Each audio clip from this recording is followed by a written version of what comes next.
قوم عاد کا ذکر ہے اور ان کی طرف دعوت توحید دینے کے لیے اللہ تعالیٰ نے حضرت ہود علیہ السلام کو بھیجا۔ ہود علیہ السلام نے قوم سے کہا کہ میں تم سے کسی چیز کا اجر طلب نہیں کروں گا، میرا اجر میرے اللہ کے بارگاہ میں ہے، پاس تم اپنے رب سے بخشش مانگو، پھر اس کی بارگاہ میں توبہ کرو، اللہ تعالیٰ تم پر موسلا دار بارش برسائے گا اور تمہاری قوت میں اضافہ فرمائے گا۔ قوم عاد نے دعوت حق کو رد کیا اور ایمان نہ لائے، بلکہ ہود علیہ السلام پر طنز کیا۔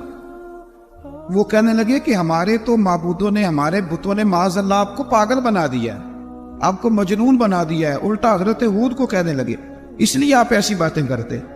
ہود علیہ السلام نے کہا میں اللہ کو گواہ بناتا ہوں اور تم بھی گواہ رہنا کہ میں تمہارے شرک سے بری ہوں اور میں اللہ پر توکل کرتا ہوں اور میں نے رسالت کا حق ادا کر دیا ہے۔ آیت نمبر 58 میں اللہ تعالیٰ نے فرمایا جب ہمارے عذاب کا وقت آ گیا تو ہم نے اپنی رحمت سے ہود اور ان کے ساتھ مومنوں کو نجات عطا کی۔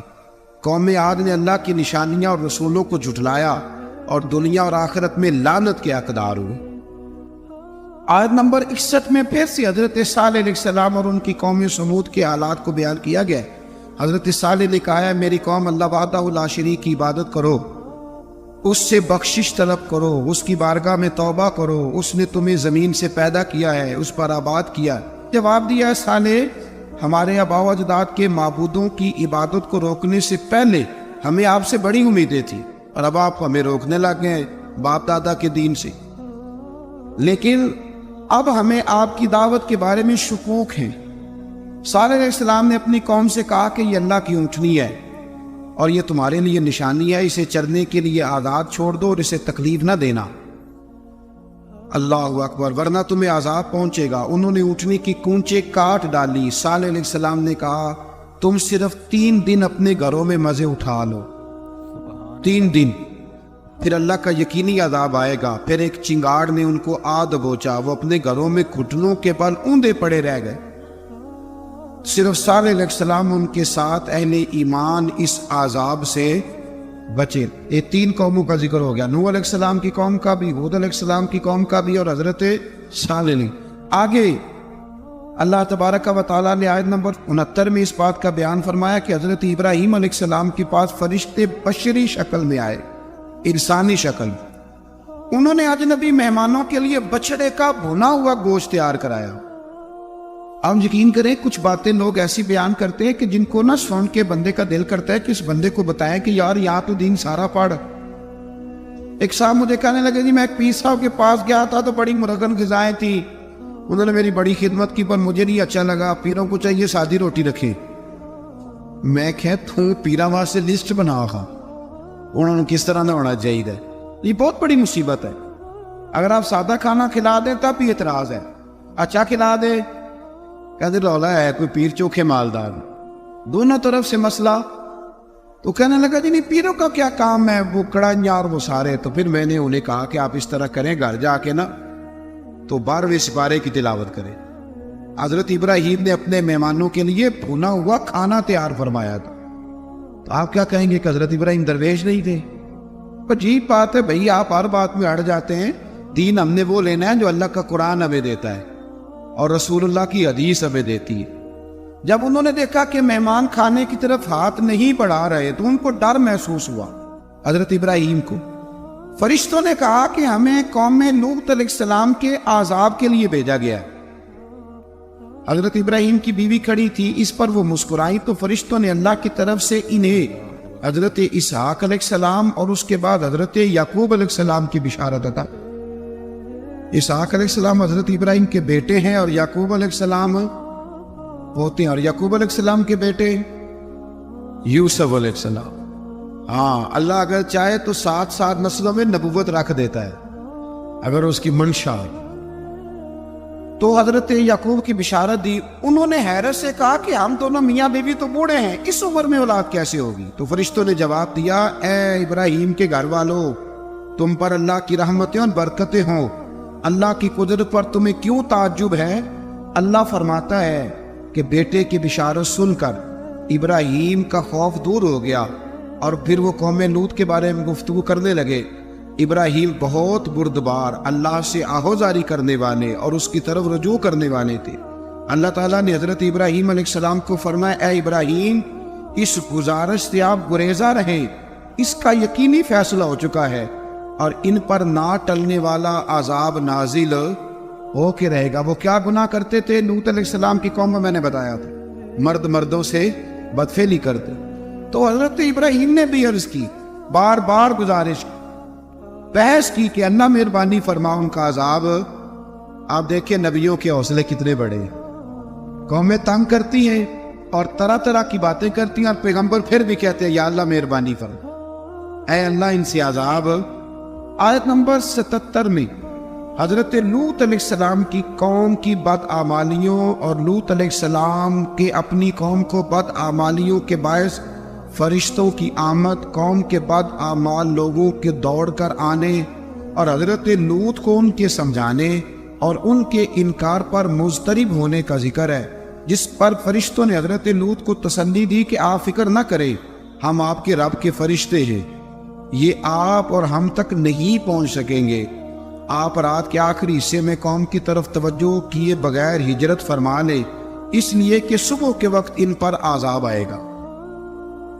جب اللہ کا عذاب آیا تو اس نے بستی کے اوپر کے حصے کو نیچے کر دیا اور قوم لوط کے اوپر اللہ کی طرف سے لگاتار نشان زدہ پتھر برسائے گئے، لگاتار پتھر آئے۔ آیت نمبر 84 میں اللہ تعالیٰ نے حضرت شعیب علیہ السلام اور ان کی قوم کا ذکر فرمایا ہے اور ان کے جرائم کو بیان کیا گیا ہے۔ وہ ناپ تول میں کمی کرتے تھے، دوسروں کو چیزیں کم تول کر دیتے تھے۔ اللہ تعالیٰ نے ان سے فرمایا کہ فساد فی الارض سے باز آؤ اور اپنے سے پہلے سرکش امتوں کا انجام دیکھ لو۔ جب حضرت شعیب کی نصیحتوں کا ان پر اثر نہ ہوا تو پھر اللہ تعالیٰ نے انہیں بھی عذاب سے ہلاک کر دیا۔ آیت نمبر 94 میں فرمایا کہ جب ہمارا عذاب آیا تو ہم نے اپنی رحمت سے حضرت شعیب اور ان پر ایمان لانے والوں کو بچا لیا اور ظالموں کو ایک زبردست چنگاڑ نے پکڑ لیا تو صبح وہ اپنے گھروں میں اونٹے منہ پڑے تھے، گویا وہ کبھی وہاں آباد تھے ہی نہیں۔ آیت نمبر 96 میں حضرت موسیٰ علیہ السلام کو عطا کیے جانے والے 9 معجزات کا ذکر ہے۔ پھر فرعون اور اس کے پیروکاروں کے باطل روش کے باعث ان کی ہلاکت کا بھی ذکر فرمایا اور دنیا اور آخرت میں انہیں ملعون یعنی لعنتی قرار دیا۔ جن بستیوں کو اللہ تعالیٰ نے ہلاک کیا ان میں سے بعض کے آثار موجود ہیں اور بعض کے آثار تک معدوم ہو چکے۔ ان میں سے ہر بستی والے اپنے ظلم کے باعث ہی ہلاک ہوئے۔ اللہ تعالیٰ کسی پر ظلم نہیں فرماتا، لوگ خود اپنی جانوں پر ظلم کرتے ہیں۔ جو شخص عذاب آخرت سے ڈرتا ہے اس کے لیے اس میں نشانیاں موجود ہیں۔ آیت نمبر 106 سے اللہ تعالیٰ نے انجام کے اعتبار سے لوگوں کی 2 قسمیں بیان کی، 2 قسمیں فرمایا، ایک ہے سعادت مند لوگ اور دوسرے ہیں بدبخت۔ فرمایا بدبختوں کا ٹھکانہ جہنم ہے جس میں وہ ہمیشہ رہیں گے، اور نیک بختوں کا ٹھکانہ جنت ہے، وہ ہمیشہ اسی میں رہیں گے اور ان کے لیے اللہ کی طرف سے نا ختم ہونے والی عطائیں۔ آیت نمبر 110 میں حضور صلی اللہ علیہ وسلم کو تسلی دی گئی کہ جس طرح یہ لوگ قرآن کے بارے میں اختلاف کرتے ہیں اسی طرح قوم موسیٰ نے تورات کے بارے میں بھی اختلاف کیا تھا اور اللہ نے ان کے اعمال کا پورا بدلہ انہیں دیا۔ آیت نمبر 112 سے سرکشی کو چھوڑ کر احکامات دین پر استقامت اختیار کرنے اور ظالموں کے ساتھ میل جول رکھنے سے بچنے کا حکم دیا گیا ہے اور فرمایا کہ ظالموں سے میل جول کا انجام دوزخ کی آگ ہے۔ ہم لوگ نہ شکوہ کرتے ہیں، کسی حکومت کو بنے ہوئے 6 مہینے گزرتے ہیں تو شکوہ شروع ہو جاتا ہے، حالانکہ وہ خود تو نہیں نہ بنتے، ان کو کوئی بنانے والا ہے۔ تو ظالم کا جو مددگار ہوتا ہے وہ بھی ظالم ہوتا ہے، اس لیے احتیاط کریں۔ اور یہ صرف سیاستدانوں کی بات نہیں، دنیا کے ہر معاملے میں آپ غور کریں کہ آپ کسی ظالم کے مددگار تو نہیں۔ اللہ تعالی ہمیں حق پر استقامت عطا فرمائے۔ آیت نمبر 114 میں دن کے دونوں طرفوں میں اور ابتدائی رات کے کچھ حصے میں اللہ تعالیٰ نے نماز قائم کرنے کا حکم دیا ہے، رات کے کچھ حصے میں بھی نماز پڑھنی چاہیے، اور یہ بھی بتایا کہ بے شک نیکیاں گناہوں کو مٹا دیتی ہیں اور یہ نصیحت قبول کرنے والوں کے لیے نصیحت ہے۔ آیت نمبر 120 میں اللہ تعالیٰ نے فرمایا کہ ہم آپ صلی اللہ علیہ وسلم کو رسولوں کی تمام خبریں آپ کے دل کی تسکین اور تقویت کے لیے بیان کرتے، اور ان میں مومنوں کے لیے نصیحت اور عبرت ہے کہ ان ساری باتوں سے عبرت پکڑ لو۔ بچہ صرف وہی جو اللہ کے نبیوں کے طریقے پہ چلا اور نبیوں کے ساتھ رہا، باقی بچ سکے نہیں۔ اللہ تعالیٰ کی طرف سے توحید و رسالت اور وقوع قیامت کے دلائل بھی ہیں۔ آیت نمبر 123 میں فرمایا کہ آسمانوں اور زمینوں میں سب غیب اللہ ہی کے ساتھ مختص ہے اور ہر کام اسی کی طرف لوٹایا جاتا ہے۔ آپ اسی کی عبادت کیجئے، اسی پر توکل کیجئے، اور آپ کا رب لوگوں کے اعمال سے غافل نہیں ہے۔ اسی پارے میں آگے سورۃ یوسف شروع ہو رہی ہے۔ اس کو اللہ تعالیٰ نے کہا ہے کہ یہ بڑا پیارا قصہ ہے، احسن القصص کا، قصوں میں سونا قصہ۔ تو یہ کچھ 12ویں پارے میں اور کچھ 13ویں پارے میں ہے۔ میں نے یہ ارادہ کیا کہ یہ ایک ہی دن پوری بیان کی گئی۔ حضور غوث پاک کو اللہ نے بڑا اعزاز دیا، بڑی کرامات دی۔ آپ فرمایا کرتے تھے میں نے 40 سال اپنے رب کو راضی کیا مصلی پہ بیٹھ کے۔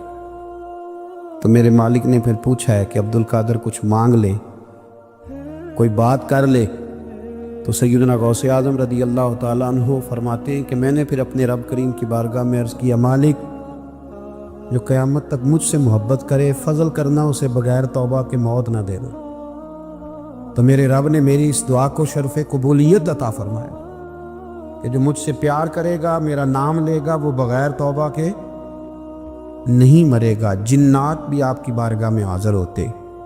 آپ کو شیخ بحر و بر کہا جاتا ہے۔ جب آپ نے منبر پر بیٹھ کر یہ اعلان فرمایا نا کہ میرا یہ قدم ہر ولی کی گردن پر ہے، تو خراسان کے جنگلوں میں معین الملت ودی نتائے رسول ہند الولی خواجہ معین الدین اجمیری موجود، تو وہاں اعلان کرنے لگے، کہنے لگے غوث پاک صرف گردن پہ کیوں، آپ میری آنکھوں پہ بھی قدم رکھیں، میرے سر پہ بھی قدم رکھیں۔ اللہ نے ان اولیاء کو بڑا اعزاز دیا، انہیں اللہ نے بڑی شان دی۔ اپنی نسبت اللہ کے بندوں سے مضبوط رکھیں۔ ضروری نہیں کہ آپ کسی جگہ مرید ہی ہوں گے تو آپ کی نسبت مضبوط ہوگی۔ آپ خواجہ معین الدین سے پیار کریں، آپ حضرت بہاءالحق نقشبند بخاری سے پیار کریں، داتا علی اجویری سے پیار کریں، آپ غوث پاک جیلانی سے، آپ اللہ کے نیک بندوں سے محبت کریں، ان کا تذکرہ سنیں۔ اب تو پوری مہم چلی ہوئی ہے اللہ کے بندوں کے خلاف، لوگوں نے ایسا بار چلایا کہ بس جی کچھ بھی نہیں جی، آپ چھوڑیں، آپ ڈائریکٹ کتاب و سنت کو پڑھیں، کوئی بھی نہیں جی، کوئی ولی نہیں۔ تو پھر وہ جو اتنی آیتیں، وہ حدیثیں، وہ سارا کچھ، اس کا مطلب ہے امت میں ولی ہوتے ہی نہیں۔ تو الا ان اولیاء اللہ لا خوف علیہم ولا هم یحزنون کا کیا معنی ہے؟ اس کا کیا مطلب؟ آپ نے تو ملیاں میٹ کر دیا سارا، پوری مہم چلی، اللہ کے بندوں سے پیار کریں۔ اور میرے نبی پاک صلی اللہ علیہ وسلم نے فرمایا جو جس سے پیار کرے گا قیامت کے دن اسی کے ساتھ اٹھایا جائے۔ اور حضرت ابو ذر غفاری نے عرض کیا تھا یا رسول اللہ اگر وہ ان جیسے عمل نہ بھی کرے تو فرمایا اللہ بڑا کریم ہے، ایمان کی سلامتی سے جائے اللہ ان کے ساتھ ہی کھڑا فرما دے گا۔ سیدنا غوث اعظم کی کرامات اتنی متواتر کے ساتھ ہے کہ ملا علی قاری فرماتے اتنی تو کرامتیں سنی نہیں جتنی غوث پاک کو اللہ نے عطا فرمائی۔ رب کریم نے انہیں درجہ دیا، وقار دیا، ان کی دعاؤں کو قبولیت دی، اللہ نے انہیں اعزاز کے ساتھ نوازا، اللہ نے ان پر فضل فرمایا۔ ایک تاجر تھا تو ملک شام جاتا تھا اکثر تجارت کرنے کے لیے، مال کما کے لاتا، غریبوں کی بھی مدد کرتا، مدارس کی، مساجد کی، سب جگہ جہاں دین کی ضرورت ہوتی پہنچتا۔ ایک بغداد میں اور درویش بھی گزرے جن کا نام شیخ حماد ہے، وہ بھی بڑے درویش تھے۔ وہ تاجر شیخ حماد کے پاس گیا، کہنے لگا میرے لیے دعا کر دے، میں جا رہا ہوں سفر کے لیے۔ تو انہوں نے کہا میں صبح بتاؤں گا۔ استخارہ کیا، صبح کہنے لگے نہ جانا، تیرا مال بھی لوٹ جائے گا اور تو قتل بھی ہو جائے گا۔ وہ بڑا پریشان ہوا، حضور غوث پاک کے پاس گیا، کہنے لگا حضور وہاں بھی میں نے کیلا بھیج دیا ہے، سامان میرا پڑا ہے، جاؤں گا نہیں، پیمنٹ نہیں کروں گا، ملے گا نہیں تو خسارہ ہو جائے گا، مہربانی فرمائے۔ غوث پاک نے مراقبہ کیا اور میں تو جا اللہ خیر کرے گا، تو جا اللہ خیر کرے گا۔ مرید کا عمل کے یقین، پیر کا عمل کے یقین، چلے آپ فیصلہ کر لیں تو میں آگے بڑھتا ہوں۔ حضرت غوث اعظم رضی اللہ تعالیٰ عنہ نے مرید سے کہا تو جا اور اللہ خیر کرے گا. وہ گیا. کہتے میں نے پیمنٹ کی, مال لیا, واپس آیا. گھوڑوں کا سفر تھا. رستے میں رات کو ایک جگہ سویا, خواب دیکھتا ہوں. خواب میں ڈاکو آ گئے. انہوں نے پہلے مال لوٹا, پھر مجھے قتل کیا. اور جب میرے گردن پر انہوں نے خنجر چلائی, خواب دیکھ رہا ہوں, تو میری فٹافٹ آنکھ کھل گئی. اور جب میری آنکھ کھلی تو میں اسی وقت ہی رخت سفر باندھا, سر پٹ گھوڑے دڑائے, کچھ رات کو کچھ دن کو. سویرے بغداد پہنچ گیا. کہتے خیال تھا کہ پہلے غوث پاک کے پاس جاؤں گا, لیکن پہلے شیخ حماد سے ملاقات ہو گئی. میرا چہرہ دیکھا, پریشان تو دیکھ کے مسکرائے. فرمانے لگے بھی تیرا پیر بڑا شاندار ہے, تیرا پیر بڑا شاندار ہے. وہ کام جو حقیقت میں ہونا تھا نا, حقیقت میں انہوں نے دعا کی ہے تو رب کریم نے اسے خواب بنا دیا ہے. ان کی دعا کی برکت سے اللہ نے اسے, اب میں بات مضبوط کرنا چاہتا ہوں تو میں ایک حدیث پاک بھی پڑھ دوں. لوگ کہیں گے جی مرنے والا بھی بڑھ جاتا ہے, عمر بھی بڑھ جاتی ہے. مشکات کی حدیث ہے, ترمذی میں بھی موجود ہے. نبی پاک صلی اللہ علیہ وسلم نے فرمایا ہے اگر تم چاہتے ہو رزق بھی بڑھ جائے, عمر بھی لمبی ہو جائے, تو اپنے رشتہ داروں سے اچھا سلوک کرو. اس کا مطلب ہے کہ عمر بڑھ جاتی ہے, موت کچھ وقت کے لیے ٹل بھی جاتی ہے. قرآن مجید نے خود اللہ والوں کی تعریف بیان کی. فرمایا وَعِبَادُ الرَّحْمَنِ الَّذِينَ يَمْشُونَ عَلَى الْأَرْضِ هَوْنًا. فرمایا رحمان کے بندے وہ ہیں جو زمین پر آہستگی سے چلتے ہیں. نوجوانوں غور کرو, زمین پر آہستگی سے چلتے ہیں, عاجزی سے چلتے ہیں. وَإِذَا خَاطَبَهُمُ الْجَاهِلُونَ قَالُوا سَلَامًا. اور جب جاہل ان سے گفتگو کرتے ہیں تو بحث نہیں کرتے بلکہ سلام کر کے گزر جاتے ہیں. یہ سارے پیسوں والے بھائی اپنی اپنی جگہ پہ تشریف رکھے جی. پیسوں والی تو کافی جگہ رستے میں آئی تھی, ہم پیسے لینے تھوڑی آئے, ہم تو دعا لینے آئے ہیں. اور دعا دینے والے ہمارے ساتھ بیٹھے ہوئے ہیں, سب اطمینان سے بیٹھے. بڑی مہربانی آپ کی. بالکل جو بات ہو رہی ہے اس کو سنیں توجہ کے ساتھ, اس میں خلل پیدا ہوتا ہے. پھر آپ کو پتہ ہے نا, مطلب فرنٹ سیٹیں لوٹوں والے لے لیتے ہیں, تو پھر نعت کا بیچارے کی بھی مجبوری ہوتی ہے اس کا نام یاد کرنا, 2-4 شعر اس کے نام کرنا. تو یہ کام نہ کریں آپ, مہربانی کریں, بات سنیں. سانو تخت ہزارے دی لوڑ کی, مالے کی لگے شہر برول دے نال, اسی بھی اپنی بال کے سیننے, سانو کی لگے کسی اور دے نال. اب مہربانی کریں آپ بات سنیں, بات اللہ والوں کی ہو رہی ہے, آپ بیچ میں نوٹ لے آئے, یہ کدھر سے آ گئے. سنیں اور غور کریں. وَعِبَادُ الرَّحْمَنِ الَّذِينَ يَمْشُونَ عَلَى الْأَرْضِ هَوْنًا. رحمان کے بندے زمین پر آہستگی سے. یہ آہستگی کیسے پیدا ہوتی ہے؟ جب بندہ وزادار نہیں ہو جاتا, اس سے سارا چھچورا پن نکل جاتا ہے.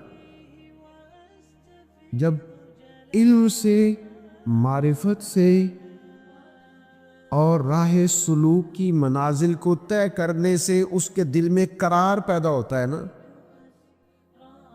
اللہ کرے آپ موبائل کم دیکھیں, میری بات زیادہ سنیں, آمین تو کہیے گا.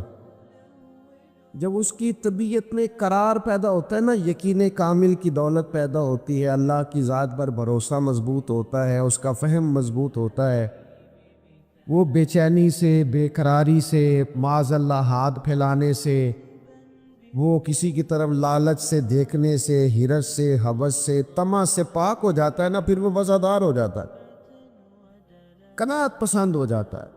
پھر اس کے لب و لہجے میں آپ کو کہیں بے چینی نظر نہیں آتی. تڑپتا, سسکتا, شہرت کا بھوکا, مال کا بھوکا, کہیں نہیں وہ نظر آتا. جب وہ وزادار ہو جاتا ہے تو پھر ذرا آہستہ آہستہ چلنا شروع کر دیتا ہے. پھر اس کی طبیعت میں ٹھہراؤ پیدا ہوتا ہے. ٹھہراؤ, کوئی شوق نہیں ہوتا, وہ کوئی چل نہیں ہوتا. کہیں اس کی طبیعت کے اندر آپ کو کوئی ایسی چیز نہیں نظر آتی جس سے محسوس ہو کہ یہ کہیں الجھ سا گیا. بھائیو اللہ کے بندے آہستگی سے چلتے ہیں، بردبار ہوتے ہیں، وزادار ہو، ان کی طبیعت میں ٹھہراؤ۔ یہ جو آج بے چینی ہے، بے قراری ہے، نوجوانوں کی ٹوٹتی بکھرتی سوچیں ہیں، وسوسوں کے غلبے ہیں، پتہ نہیں کیا ٹھیک ہے، پتہ نہیں کیا غلط ہے، پتہ نہیں کون درست کہہ رہا ہے، پتہ نہیں کس کی بات ٹھیک ہے۔ اللہ کا بندہ جب ان ساری باتوں سے نکل کے یقین کی دولت پہ چلا جاتا ہے، پھر وہ ذرا آہستہ آہستہ چلنا شروع کر دیتا ہے۔ نبی کریم علیہ السلام کی طبیعت بڑی بردبار تھی، حضور میں بڑا حوصلہ تھا۔ آج نہ ہم بردبار نہیں، ہمارا دشمن، ہمارا مخالف ایک پوسٹ کرتا ہے ہمارے خلاف، پھر ہم اپنی ساری صلاحیتیں اس کو جواب دینے میں لگا دیتے ہیں، اصل کام رہ ہی جاتا ہے، پھر سارا ٹائم لگ جاتا ہے اس کو جواب دینے میں۔ اللہ کے بندے اتنی فرصت کس کو ہے؟ اتنی فرصت کس کو ہے کہ ہر ایک کے منہ لگے؟ آپ میں بردباری، ٹھہراؤ، حلم، رکنا، ٹھہرنا، سخت ترین بھی اگر کوئی شخص آپ کے ساتھ بات کرے تو آپ بردبار بنے، تھوڑا سا میں ہنس کے ٹالنے کا مزاج بنائے۔ اگر سب کی سطح پہ اتر کے ان سے بات کرو گے تو آپ کا کوئی معیار نہیں رہے گا زندگی میں۔ تھوڑا سا نا، مشکات میں حدیث ہے، اب اتنے سارے بزرگ بیٹھے ہیں، اللہ قاری صاحب بھی تشریف فرما ہے، اب میں کوئی یہاں حوالہ پیش کروں گا تو وہ بھی بڑا عجیب لگے گا ان بزرگوں کے سامنے، تو مطلب کیسا دستور زبان بندی ہے تیری محفل میں کہ بات کرنے کو ترستی ہے زبان میری۔ چلو میں کسی سے کوئی دو باتیں ادھار لے کے کر دیتا ہوں، اس نے کہا تھا کہ انہی کے مطلب کی کہہ رہا ہوں، انہی کے مطلب کی کہہ رہا ہوں، بس زبان میری ہے، بات ان کی، اور انہی کی محفل سوارتا ہوں، چراغ میرا ہے، رات ان کی۔ دو چار باتیں عرض کرنی، آپ تھوڑا توجہ فرمائیں۔ ایک صحابی نا بڑے پریشان ہو کے اور بڑی تکلیف میں اور بڑے درد سے آئے اور آ کے عرض کی، یا رسول اللہ صلی اللہ تعالی علیہ وسلم، کفار تو آپ کا نام بگاڑ کے اب آپ کو برا بھلا کہتے ہیں، معاذ اللہ ثم معاذ اللہ۔ اس کو سمجھیے گا، آپ کا کیا خیال ہے؟ چڑھانے والا زیادہ خطرناک ہوتا ہے کہ چڑھ جانے والا؟ آپ چڑھنا چھوڑ دیں، لوگ چڑھانا چھوڑ دیں گے۔ میں ایک دفعہ گاڑی سے اترا اپنے شہر میں اور محفل میں گئے، دوبارہ بیٹھنے لگے تو پیچھے سے ایک صاحب نے آواز کسی کرنے لگے، اور ملا دیو، تو وہ اکیلا تھا، ہم چار تھے۔ جب میں نے پلٹ کے دیکھا تو ڈر گیا، پریشان ہو گیا۔ میں نے آواز دی، میں نے کہا بھائی بات سننا، تو وہ ڈر رہا ہے، تو میں نے کہا پریشان نہ ہو، کچھ بھی نہیں کہیں گے، وہ جو کہا ہے وہ ایک دفعہ اور کہہ دو۔ تمہارا کیا خیال ہے؟ میلاد والے ہونا کتانا ہے، یہ تو ہمارا فخر ہے۔ تو جگتے باغ اسی ہے نا میلاد والے، جے کر یار دے نام دا ملے مینا۔ ہاں ان چولی پا لیے پنجے سٹیے نا، جا گے کر یار دے نام دی ملے سولی، پھر چوٹا چوٹ لئیے پیچھا ہٹیے نا۔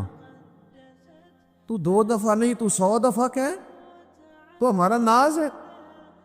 ہم چڑھنا کس بات سے بھائی؟ ہم نے تو ناز کرنا ہے، جو چیزیں باعث سے فخر ہے ان پر فخر کرے۔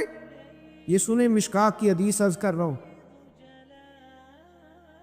عرض کی، یا رسول اللہ صلی اللہ تعالی علیہ وسلم، وہ آپ کا نام معاذ اللہ بگاڑ کے لیتے ہیں، وہ کہتے ہیں اگر ہم نے محمد ہی مان لیا تو محمد کا مان ہے تو جس کی بار بار تعریف کی رہا ہے، تو اگر ہم محمد مان لے تو تنقید کیسے کریں گے؟ آپ کی زیادہ توجہ ہے نا میری بات پر۔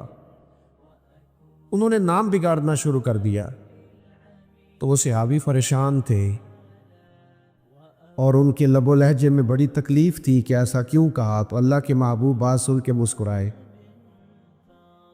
اور حضور نے جو جواب دیا وہ بڑا سمجھداری والا ہے اور قابل غور ہے اور توجہ کرنے والا ہے۔ میری طرف دیکھیے گا، محبوب فرمانے لگے یشتمیون مزممم و یلعنون مزممم انا محمد.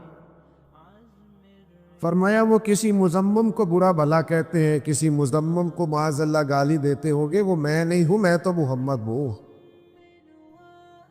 حلم پیدا کرے، حلم. یعنی ایک یہودی عالم نے جان بوجھ کر رقم دی حضرت بلال کو ادھار، کم اس سے لے لے حضور کے مہمانوں کی، جان بوجھ کے دیے. اور پھر جو بات تھا اس سے 3 دن پہلے مطالبہ بھی کرنے لگا، پہلے ہی آ گیا لینے کے لیے. اور آ کے بات بھی بڑی سخت کی. حضور کھڑے تھے مدینہ منورہ کے چوک میں، جناب فاروق اعظم بھی حاضر بارگاہ تھے. کہنے لگا وہ رقم دے، تو محبوب نے فرمایا ابھی تو 3 دن باقی ہیں. اس نے بڑا سخت جملہ کہا، سخت، میں نقل نہیں کرتا، سخت جملہ. حضرت عمر نے تلوار نکال لی نیا اسے. حضور نے فرمایا عمر جلدی نہ کہا، اس نے پیسے لینے، اس کا حق کیا تقاضا کرے. یہ ذرا بردباری تو دیکھو میرے نبی پاک کی. ذرا ذرا سی بات پہ ہاتھ پیر پھولتے ہیں نوجوانوں کے. ذرا پریشانی آئی نہیں اور یہ جناب بڑے بڑے سخت باتیں کرنے لگے، میں نے جی کے کیا کرنا ہے، رہ کے کیا کرنا ہے. آپ مومن ہیں؟ مومن اور ڈپریشن، مومن اور انزائٹی، مومن اور خوف. ایمان آتا ہی وہاں ہے جہاں انسان کو طاقتور کر دیتا. یہ کہاں سے آ گئے سارے نام جو ہم نے رکھ لیے؟ غور کریں اور یاد رکھیں. اس نے بڑی سخت بات کی تو محبوب فرمانے لگے عمر اس نے پیسے لینے، اس کا حق ہے، تو مجھے کیا جلدی دے دے، اسے کیا ذرا نرمی کرے. جا فلاں جگہ کھجوریں رکھی ہیں، تول کے اس کا سارا قرض ادا کر دے، اور یہ جو تو نے ڈانٹا اور گھورا ہے نا، تھوڑی کھجوریں زیادہ بھی دے دینا. حضرت فاروق اعظم تھوڑے مزاج کے جلالی تھے، کہتے میں چلا تو گیا اور کھجوریں بھی دے دی، تھوڑی زیادہ بھی دے دی. اب وہ یہودی عالم نا مجھ سے چھوٹے چھوٹے سوال کرنے لگا حضور کے بارے میں. میری طرف دیکھیے گا، وہ سوال کرنے لگا تو فرماتے میں اب غصے میں تھا، میں تلخ تلخ جواب دیتا. وہ سنو جوانو، وہ یہودی عالم کہنے لگا عمر یار مجھ پر جلدی نہ کر، میری مجبوری سمجھ. میں آسمانی کتابوں کو جاننے والا عالم ہوں، میں کوئی جذباتی فیصلہ کر نہیں سکتا تھا. میں نے نا آخری لبی کی جتنی علامات پڑھی تھی وہ ساری مدینے والے میں پائی جائے. ایک علامت حضور کی یہ پڑھی تھی کہ جیسے جیسے کوئی جہالت کرتا جائے گا نا، حضور کا حلم بڑھتا جائے گا، نبی پاک کی بردباری بڑھتی جائے.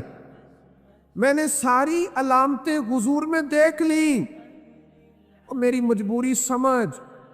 میں اپنے آپ کو تسلی دینا چاہتا تھا، میں نے جان بوجھ کے ادھار دیا تھا، جان بوجھ کے پہلے تقاضا کیا تھا. عمر یار میرے ساتھ مہربانی کرنا، میں نے دیکھ لیا ہے جتنا حلم میں نے مدینے والے میں دیکھا ہے، جتنا ظرف میں نے حضور میں دیکھا ہے، جتنا حوصلہ کریم محبوب میں دیکھا ہے، اتنا میں نے کہیں نہیں دیکھا.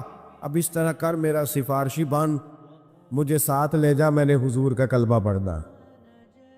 او بھائی کہاں اتنی بے چینی آ گئی، بے قراری آ گئی، اتنے پریشان آپ؟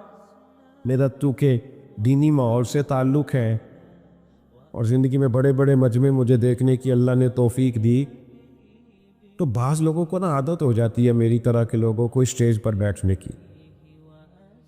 آپ یقین کریں اپنی طرح کے بزرگوں کی بات نہیں کرتا، ان کو کبھی نیچے بیٹھنا پڑ گیا تو پریشان ہو جاتے. وہ خدا کے بندو، صدر ہی ہوتا ہے، والے صدر میں ہو تب بھی صدر ہے، اپنے گھر میں ہو تب بھی صدر ہے. بردبار بنے، حوصلہ کر. آپ یقین کریں کبھی صوفیاء کا اسٹیج اس پر تنقید نہ ہوتی اگر ہم نے خوشامد کا دروازہ نہ کھولا ہوتا. نقیب محفل کا تو یہ کہنا ہوتا تھا کہ فلاں صاحب آئیں گے، اب وہ یہ کریں گے، نعت پڑھیں گے یا تلاوت کریں گے یا بیان کریں گے، لیکن وہ قصیدہ خوانی، وہ القابات کی بھرمار، وہ تو حوصلہ تو کر، تھوڑا برد پار تو بن. خوشبو بتایا نہیں کرتی، خوشبو تو آیا کرتی ہے. اگر کوئی چیز ہوگی تو پتہ چل جائے گا. یہ چھلک چھلک کے بتانا اور کھل کھل کے بات کرنا اور اظہار کرنا اور کوئی تعریف نہ کرے تو اپنی کرنے لگ جانا. شکر ہے جی اللہ کا، فلانا کام بھی میں نے کیا، تو نہ تعریف کر، یہ کسی کو کرنے دے. یہ ٹھیک نہیں رہے. تھوڑے بردبار بنے، تھوڑا حوصلہ. اللہ والوں میں نا حوصلہ بڑھ پلک بھلا کتنا حوصلہ ہوتا ہے اللہ والوں میں.